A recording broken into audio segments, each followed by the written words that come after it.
Casper saying, hey, Matt, do you have any tips on not feeling extremely guilty eating pizza every once in a while, maybe once a month? Here's the deal, all right? There's a lot of messages in our fitness culture telling you how you're supposed to feel about your habits and behavior.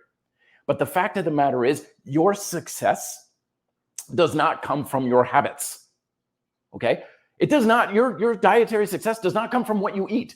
Never blame or never trust diet to healthy nutrition.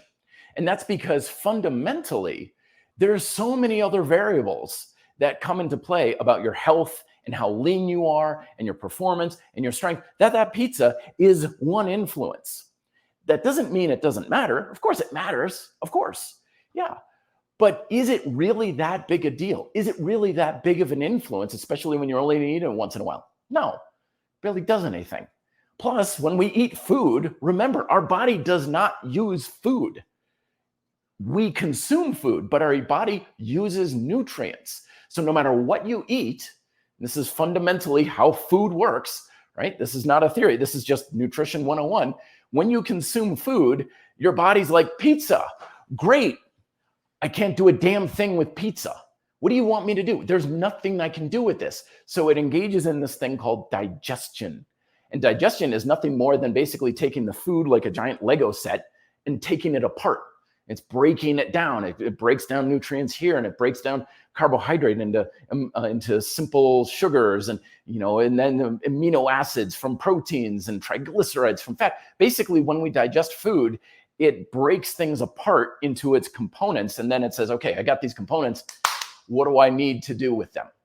How can I use them? And that's the healthiness of food.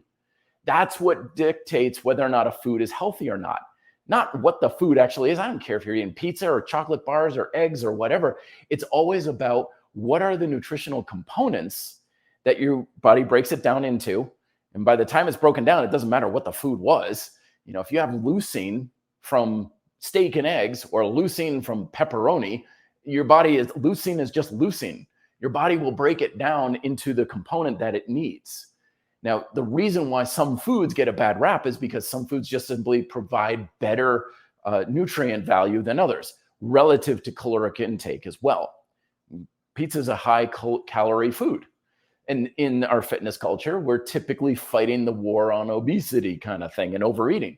So anything with a high calorie value is typically deemed as bad or unhealthy. But again, that has no context whatsoever to you, right? The ability to be healthy from a food depends on how well you can use it. If you consume that pizza and you get benefit from it, it's as healthy as anything else out there. So this guilt that we have has nothing to do with sound nutrition principles. It has no bearing whatsoever with dietary fundamental approaches. It is all these messages in our fitness culture, which are largely completely made up and dreamed out of nowhere. You see this all the time when it comes to new diets that come about, right? When the low-fat thing was all over the place in the 90s, people felt guilty for eating like sausage and bacon and butter and stuff. And then the Atkins and low-fat or low-carb thing hit, and suddenly people are like, I was so good this weekend. I had a lot of bacon and eggs and cheese, and it's like, so how do we go from feeling bad about eating food one day, and then we feel great about eating food the next? And that's just another proof positive that how we feel on an emotional level is really what's driving the bus here. So much in our fitness culture and even the, general pop culture in general says feelings don't matter. That's nonsense.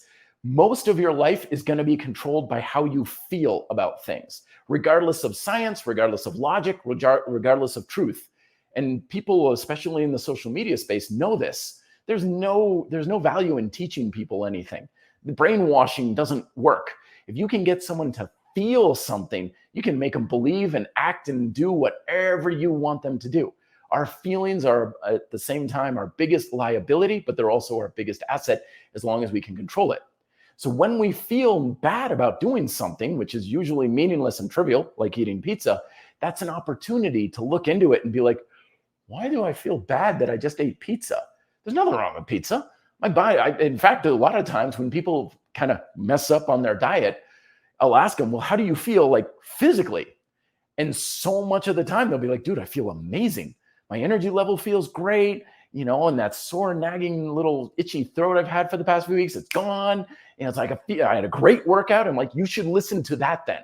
Who cares if someone says pizza's not healthy? You eat pizza, you feel better, it's healthy. End of discussion. Follow your experience. Who cares if someone says something's not healthy? They're basing it off of pseudoscience anyway. We want to be basing things off of what's going to be the most satisfying for you.